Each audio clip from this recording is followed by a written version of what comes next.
Breaking Gulf News. Paris, a 24-year-old Danish woman sails refugees across windy straits to safety in Sweden. A Romanian, whose forebears were driven from their homeland, opens his house to today's refugees. A girl brings pens and paper to migrant children sleeping at a Milan train station.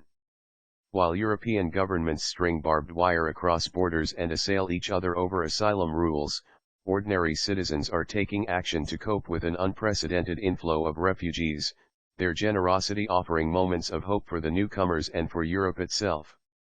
Europe is the baker in Kos who gives away his bread to hungry and weary souls. Europe is the students in Munich and in Passau who bring clothes for the new arrivals at the train station. Europe is the policeman in Austria who welcomes exhausted refugees upon crossing the border, EU President Jean-Claude Juncker said earlier this month. This is the Europe I want to live in. Long-established aid groups and freshly created online forums are working collectively and tirelessly to help where governments can't, or won't. But individual acts of kindness are what many refugees will remember, whether they build new lives in Europe or eventually make it back to Syria, Sudan, or wherever they call home. These are but a few among the many people who have stepped out of their daily lives to contribute. Sailing to safety. Welcome. Do you want to go to Sweden?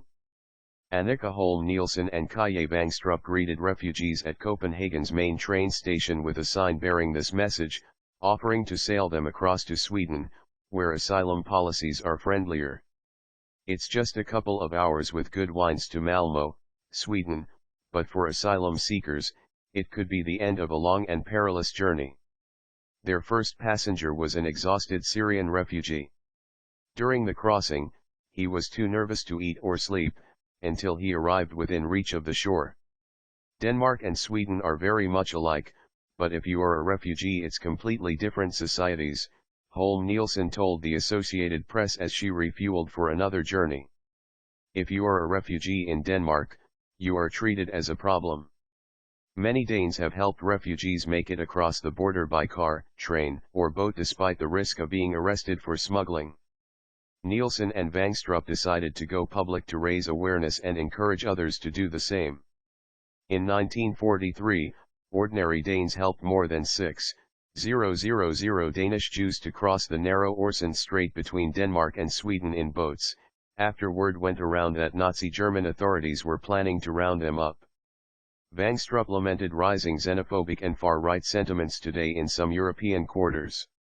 The world hasn't gotten any better, he said. Returning the favor, a Romanian student was on the train listening to John Lennon's Imagine when the idea came to him, to welcome Syrian refugees into his family home. Their plight reminded Tudor Carstoiu of his own ancestors.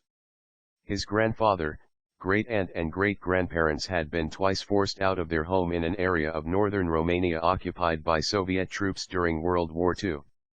The family traveled to Poland, Germany, and Hungary before settling in Romania. 6 years ago, Carstoiu moved to Milan, where he's a graduate student and IT consultant. I want the refugees to feel at home in Romania, the way I feel at home in Italy, he said. The 26-year-old is among many Europeans whose own families faced persecution or exile, and who are now reaching out to today's refugees. In Croatia, where tensions have soared along the border with non-EU member Serbia, people whose families were forced from homes during the 1990s Balkan Wars are among those offering food to refugees.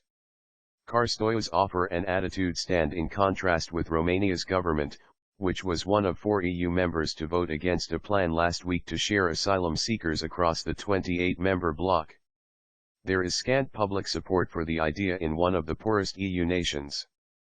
Carstoiu hasn't settled a family yet in his 3-room family home in the small village of Silandia, but he is working on it. He's setting up a non-governmental organization in Italy to coordinate housing and other help for refugees, and wants to reach out to refugees directly via social media or in person. Fittingly, Carstoiu says the house was renovated with money his family won from a Romanian property restitution fund after they sued for the house they lost during the Second World War. While Romanian politicians fear that refugees wouldn't integrate, Carstoiu notes that millions of Romanians like himself have emigrated in recent years, and have largely succeeded in fitting in. Some political leaders want to build barriers, he said. I want to build bridges.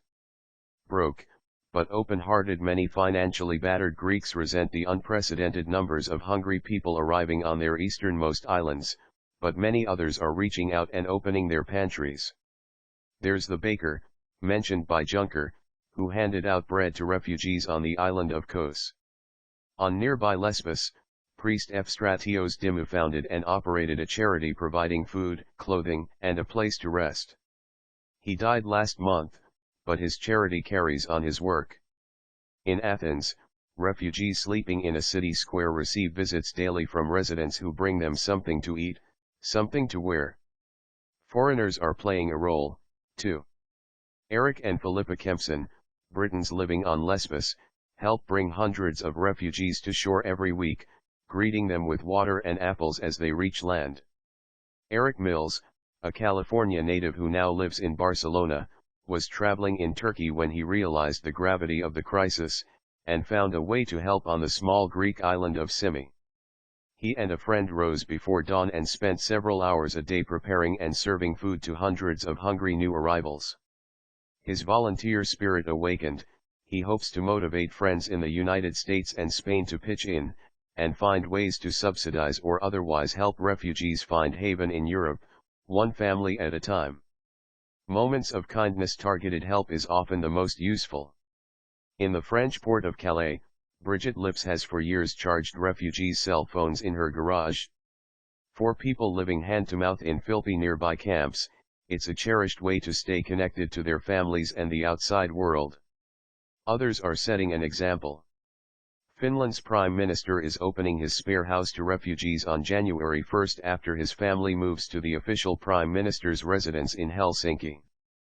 Pope Francis' call for help resonated with Polish priest Rados Lorokowski in Poznan. I announced from the pulpit that we want to host a family, he said, and that Sunday, the church collected 24,000 zlotys $6,500 toward renting an apartment. A Syrian man living in Poznan has offered to be an interpreter. One family offered to teach them Polish. Another offered to take care of children when parents are busy with administrative visits.